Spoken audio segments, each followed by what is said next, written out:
Salut peuple de Dieu, laisse que les bons dieux vous bénissent partout où vous êtes. Vous qui nous suivez à travers YouTube, Facebook, Instagram, TikTok, laisse que la main puissante de l'Éternel soit sur vous et qu'il vous bénisse abondamment. J'aimerais qu'on puisse prier avant que nous puissions commencer notre formation. Tendre Père, je te rends grâce. Merci de ce que tu as voulu que nous soyons en vie et à bonne santé. Bénis papa, maman, sœur, frère qui est en ligne, qui est en train de me suivre en ce moment. Laisse que la gloire de Dieu soit lui partage. Au nom de Jésus-Christ de Nazareth, je détruis toute force du mal qui a été préparée pour combattre cette formation, car je reconnais que tu peux tout et rien peut s'opposer dans tes pensées. Que ta volonté soit faite, au nom de Jésus-Christ de Nazareth, le véritable Dieu, que j'ai ainsi prié. Amen. Le titre de notre formation, c'est l'homme.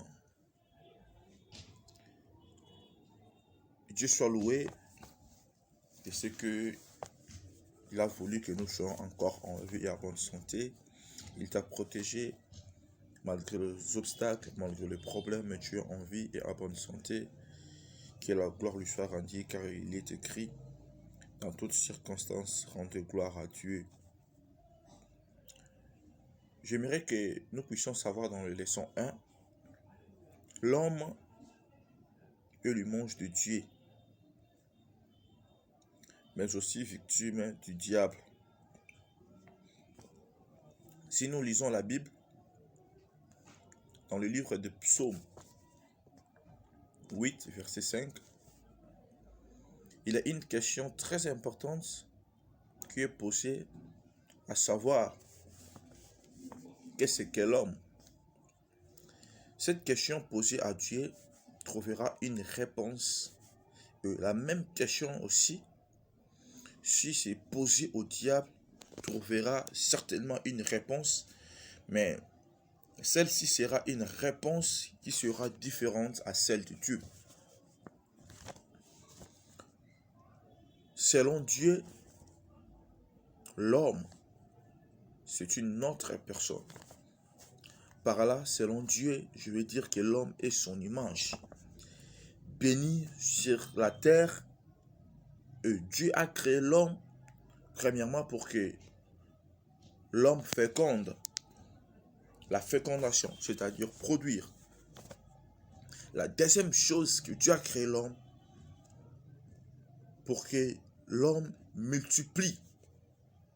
Là, nous voyons la multiplication, c'est-à-dire reproduire, enfanter, que les enfants encore enfantent. Ces choses, nous allons le voir dans le livre de Genèse, chapitre 1, versets 26 à 28.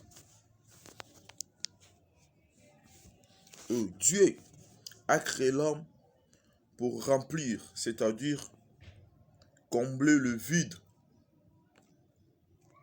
Dieu a aussi créé l'homme pour que l'homme puisse assujettir, que veut dire maîtriser la nature ou l'environnement.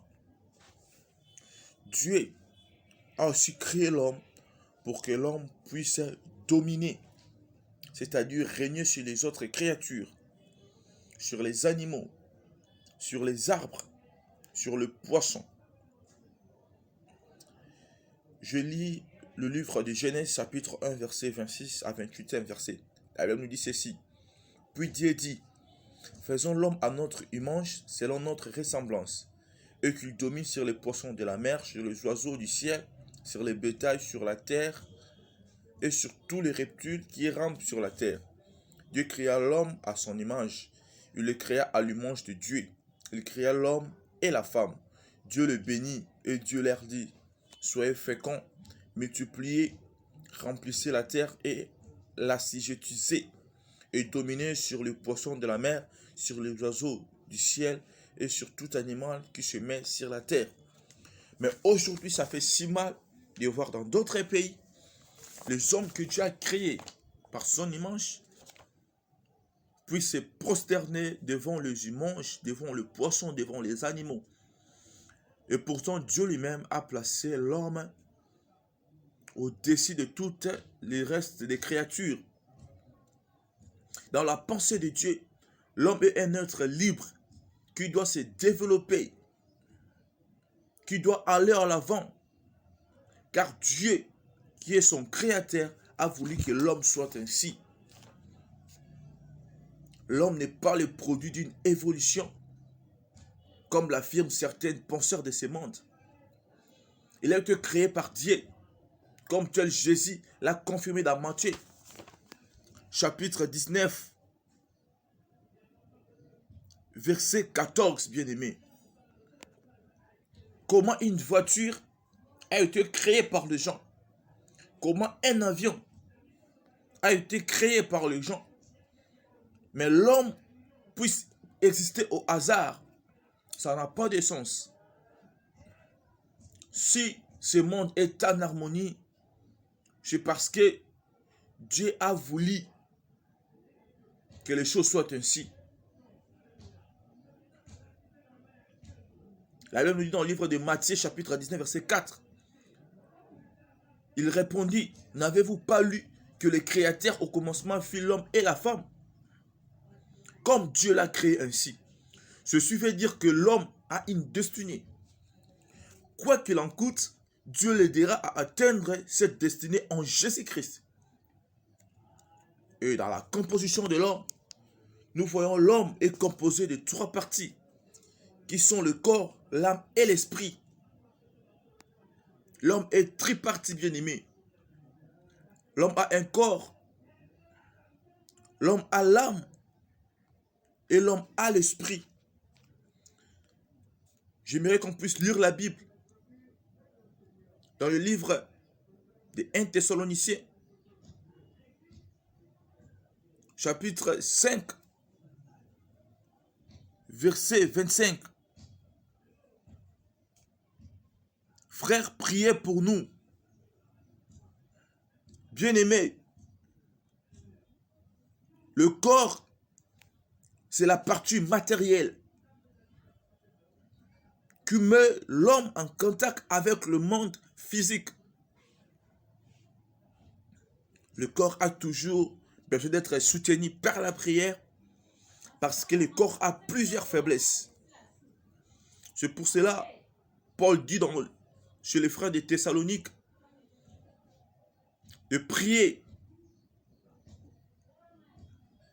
L'homme est composé de la chair, des os, de l'eau et du sang. Avec le 5 sens. Ça, on a pris même ça à l'école. Le toucher. Là, on voit la peau, l'ouïe. Là, on voit les oreilles, le goût. Là, on voit la langue, la vue. Là, on voit les yeux et l'odorat. Là, on voit le nez, bien-aimé. Et l'âme, c'est la partie immatérielle, dans la partie qu'on ne peut pas toucher de l'homme, qu'il ira conscient de lui-même et le distinguer des autres. Pour savoir que tu es Jonathan, que tu es André, que tu es Christian, que tu es Philomène, que tu es Ketia, que tu es Victorine. C'est l'âme qui va te rendre conscient de ce que tu es. Et l'âme va te distinguer des autres. Car chacun a son comportement. Chacun a sa façon de voir et de concevoir les choses. C'est l'âme qui nous distingue des autres. L'âme, c'est le siège de beaucoup de choses que je vais énumérer. L'âme marque donc la personnalité et donne une spécificité à chacun. L'âme a 3 fonctions. L'homme a 3 fonctions. Le premier, nous voyons l'intelligence. L'intelligence, c'est la faculté de comprendre les choses. L'intelligence. On te dit 1 plus 1 égale 2. Tu maîtrises. Et puis tu sais que si on te donne une voiture, on t'ajoute encore une voiture, tu as deux voitures. C'est ça l'intelligence. La faculté de comprendre quelque chose. Quand on t'en prend, tu maîtrises la matière et puis tu le développes. C'est ça l'intelligence. Ça, c'est la faculté ou les fonctions de l'âme. L'âme, son deuxième fonction, on voit l'affection, le sentiment et les émotions. Quand je dis j'ai beaucoup d'affection pour toi, donc entre guillemets, nos âmes sont liées. Les gens disent que Makila Langano tout ani, Makila Koko tout anate. Plutôt, ce sont des âmes. C'est pour cela qu'on dit qu'on est âme sœur. Donc on a des mêmes sentiments, on a des mêmes émotions. Pleurer, c'est un sentiment. Rire, c'est un sentiment. Troisième fonction de l'âme, c'est la volonté. Le pouvoir des décisions. Il y a des gens qui sont très décisifs. Il y a des gens qui ont une forte volonté de faire les choses. Il y a des gens qui ne reculent jamais, sont comme des intrépides. Il y a des gens qui, s'ils décident, ça reste comme ça. Là, c'est la faculté de l'âme. Là, c'est les fonctions de l'âme. Et l'esprit, qui est la troisième partie de l'homme, c'est la partie immatérielle de l'homme, qui les rend conscients du monde spirituel à la nouvelle naissance. La nouvelle naissance, c'est quand tu donnes ta vie à Jésus-Christ de Nazareth. Tu acceptes Jésus-Christ comme ton Seigneur et Sauveur. L'Esprit va te rendre conscient. Parce que l'Esprit de Dieu, qui est le Saint-Esprit, va venir désormais habiter dans l'esprit de l'homme. Car pour que l'homme soit en contact avec l'esprit ou les autres esprits, c'est son esprit qui sera en contact avec l'esprit de Dieu ou les autres esprits. Quand une personne est sorcier, l'esprit de la sorcellerie va habiter dans l'esprit de la personne pour rendre la personne sorcier ou sorcière. Quand une personne est voleur, l'esprit du vol sera en contact avec l'esprit de la personne pour faire que la personne puisse voler. Parce qu'il sera animé par l'esprit qui est en lui, qui est en contact avec son esprit, qui lui fait voler. Et une personne qui a le Saint-Esprit sera en contact avec son esprit et l'Esprit de Dieu va aider à son esprit d'être fort pour que la personne puisse produire physiquement le fruit de l'esprit. Et si nous pouvons définir l'homme comme étant un être spirituel qui a une âme et qui vit dans un corps. Quand quelqu'un est spirituel, c'est qu'il est en contact avec un esprit. Il est un être spirituel, mais qu'il a une âme et un corps. Il y a des gens que leur corps le domine. Il y a des gens aussi que leur âme le domine. Et s'il y a des gens que leur esprit le domine, j'aimerais que ton esprit puisse dominer ton âme et ton corps pour que tu puisses être bien. Parce que si tu laisses l'intelligence de ce monde, les émotions, les sentiments, les mauvaises volontés, bien aimé, tu seras détruit. Mais si ton esprit est élevé, tu vas craindre Dieu. Et pourtant, nous dit la crainte de Dieu, c'est le commencement de la sagesse. Quand l'esprit de Dieu habite en une personne, l'esprit de Dieu est hautement élevé, les sentiments, les émotions vont se rabaisser et la personne sera conduite par l'esprit et les désirs de la chair ne seront pas accomplis.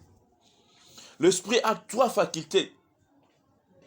La première faculté, on voit la conscience, l'intuition et l'adoration. La conscience, être conscient de ce que tu fais, mal ou bien, c'est la faculté de la conscience. Ça arrive quelquefois, quand tu fais le mal, tu te sens, où il y a une voix qui te parle en intérieur, que tu as fait mal. C'est ça la conscience. La conscience, c'est la faculté de distinguer le bien ou le mal. Le péché a détruit la conscience de l'homme. Parce qu'une personne qui est consciente, il saura distinguer ce qui est bien, ce qui est mal. Il y a les gens qui n'ont jamais prié depuis qu'ils sont nés, et puis qui ne font pas aussi certains mal depuis qu'ils sont nés, parce qu'ils ont la conscience. Ils n'ont pas encore donné leur vie à Dieu, mais la conscience le rend capable de ne pas faire le mal aux gens, parce qu'ils sont conscients que faire le mal aux gens est mauvais. Mais le péché était venu détruire la conscience de l'homme, pour que les gens puissent faire le mal facilement. Aujourd'hui, on voit, les gens tuent les gens n'aiment pas les gens fassent n'importe quoi aux gens, parce que leur conscience est détruite à cause du péché qui habite en eux. Et deuxième faculté de l'esprit, là on voit l'intuition, bien-aimé. L'intuition est une forme de connaissance qui ne vient pas du raisonnement normal. C'est sur cette faculté où se place l'onction qui nous enseigne toutes choses. Bien-aimé, il y a certaines choses, tu as pensé parfois, ça peut être ici. Pour ça c'est fait. Je dis c'est une forme de connaissance. Et cette connaissance-là ne vient pas dans nos raisonnements. C'est cette faculté où se place l'onction qui nous enseigne toutes choses. Toutes choses, bien-aimées. Si nous lisons dans les livres de Jean, chapitre 2, verset 20, la Bible nous dit, les Juifs dirent, il a fallu 46 ans pour bâtir ce temple, et toi en 3 jours tu les relèveras. Ici les Juifs ont dit ça, parce que Jésus-Christ avait dû détruire ce temple, et en 3 jours, je les relèverai. Jésus-Christ parlait de son corps, que Dieu a permis que ça soit détruit, pour qu'à 3e jour, ça soit ressuscité. Mais le Juif ne comprenait pas la pensée de Dieu. Mais nous avons l'intuition, car celui de faculté de l'esprit, qui nous aide à comprendre les choses de Dieu, parce que le Saint-Esprit est déjà en nous. Mais quand tu marches seulement par l'esprit, quand tu as seulement l'esprit de l'homme, que tout le monde en a, bien évidemment, tu dois faire les choses comme tous les hommes. Mais nous, l'Esprit de Dieu nous aide à travers l'intuition, qui est l'une des facultés de l'esprit, de comprendre certaines choses de l'esprit. Car le royaume de Dieu est une folie pour les autres. Mais nous qui croyons à cela, c'est une vérité, parce que Jésus-Christ était réellement ressuscité d'entre les morts, et il est assis à la droite du Père. Et nous croyons que le jour de l'enlèvement, nous allons partir à la rencontre de notre Dieu. Nous allons être ensemble avec Jésus-Christ au paradis pour que la gloire soit rendue à Dieu. Et troisième faculté de l'esprit, c'est l'adoration, bien-aimé. L'adoration. L'adoration, c'est la capacité spirituelle qu'a l'homme de rendre un culte à Dieu ou à une divinité. Tu peux adorer Dieu par ton comportement, bien-aimé. Tu peux adorer Dieu par tes moyens. Tu peux adorer Dieu par ta conduite. C'est juste une capacité. Ça peut être une capacité physique. Pourquoi je dis physique? Parce que spirituellement, c'est une capacité. Mais quand tu donnes l'argent, l'argent est palpable. C'est la capacité spirituelle qu'a l'homme de rendre culte à un Dieu ou à une divinité. Dieu, merci à Dieu. Adorer Dieu pour ce qu'il est. Adorer Dieu par ton comportement. L'homme a été créé pour adorer Dieu, son créateur. Mais ça fait si mal aujourd'hui. L'idolâtrie a pris une place importante dans la vie de beaucoup de gens. L'idolâtrie a pris une place capitale dans les sociétés. Les gens adorent les hommes, les gens adorent les femmes, les gens adorent les habits, les gens adorent les animaux, les gens adorent n'importe quoi parce que le péché est venu aveugler les hommes. L'homme a été créé pour seulement adorer Dieu qui est son créateur. Mais aujourd'hui, les gens adorent n'importe quoi parce que la pensée des hommes s'est tournée vers le mal. Bien-aimés, notez bien, l'esprit est cette partie de l'homme qui le différencie à l'animal. L'animal n'a pas la conscience de Dieu. Nous avons la conscience de Dieu. Nous savons que Dieu existe. Nous savons que Dieu nous a créés parce que nous avons l'esprit. L'esprit nous rend différents de l'animal. Mais il y a beaucoup de gens aujourd'hui qui se comportent plus que même des animaux. Car le coq cherche la poule pour coucher. Mais tu vas voir un homme en train de chercher l'homme pour qu'il puisse coucher. Là, je parle des homosexuels. Je parle des bisexuels. Je parle des gens qui pratiquent la bestialité. Je parle des gens qui pratiquent la pédophilie. Je parle des gens qui pratiquent la scatophilie. Si d'autres animaux ne peuvent pas manger des excréments, ne peuvent pas manger des matières fécales, c'est le porc qui le fait. Il y a certains animaux qui ne peuvent pas manger des matières fécales, ni ce que l'homme a sorti de son corps, ni ce que l'autre animal a sorti. À combien plus forte raison, toi lui manges de Dieu. Si le lion cherche le lion pour s'accoupler, à combien plus forte raison, toi qui es créé à l'image de Dieu vivant. Femme, tu aimes coucher avec les femmes. Le monde en envers. Dieu a créé l'homme pour que l'homme puisse se satisfaire avec la femme. Mais quand toi, femme, tu cherches femme, qu'est-ce que vous êtes en train de faire? Je cite l'abomination. Même un lion ne peut pas commettre un tel acte, mais toi, le mange de Dieu, tu commets de telles choses. Tu n'as pas la conscience de Dieu. L'Esprit de Dieu ne va pas être en toi à cause de ce que tu fais. Car tu devais être différent des animaux. Car toi, tu es créé à l'image de Dieu vivant. Mais tu es très grand. Tu couches avec des enfants qui peuvent être de petits-fils pour toi. Bien-aimé, tu dois te repentir. Car quand Dieu te regarde, Dieu a pitié de toi, de ce que tu fais. Tu n'honores pas Dieu. Tu détruis l'image de Dieu. Car tel que tu es l'image de Dieu. Et sache-le que Dieu t'aime. C'est pour cela qu'il t'avait différencié des lézards. C'est pour cela qu'il t'avait différencié d'une poule ou d'un coq. Tu es une personne.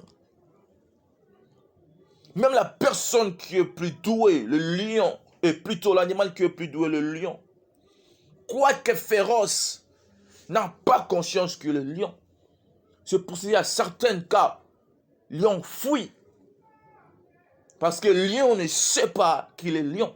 Mais toi, tu sais que tu es toi, que tu es une personne, que ta maman s'appelle celle-ci, que ton papa, que tu as des enfants, que tu as une famille, que tu vis dans le monde, que tu as une société, que tu manges, que tu fais tout ce que tu fais, c'est la faculté de l'esprit. C'est l'esprit qui te différencie des animaux. Un lion se promène ni sans se gêner, sans savoir qu'il est le roi de la jungle. Mais l'homme ne peut pas le faire parce que l'homme a la conscience. Non, je ne peux pas marcher comme ça. Je peux m'habiller comme ça. Parce que je suis l'image de Dieu. Parce que je suis une personne respectueuse. Parce que je suis PDG quelque part. Parce que j'ai beaucoup d'argent. Je ne vais pas faire ceci, cela. Les gens vont me critiquer. Les gens vont dire ceci. Parce que l'homme a la conscience. Bien aimé, c'est à partir de l'esprit que l'homme entre en contact avec Dieu ou avec Satan. C'est à partir de l'esprit que l'homme entre en contact avec Dieu, adorer Dieu, louer Dieu, prier Dieu. C'est aussi avec l'esprit que l'homme entre en contact avec Satan. C'est parce que Dieu est esprit.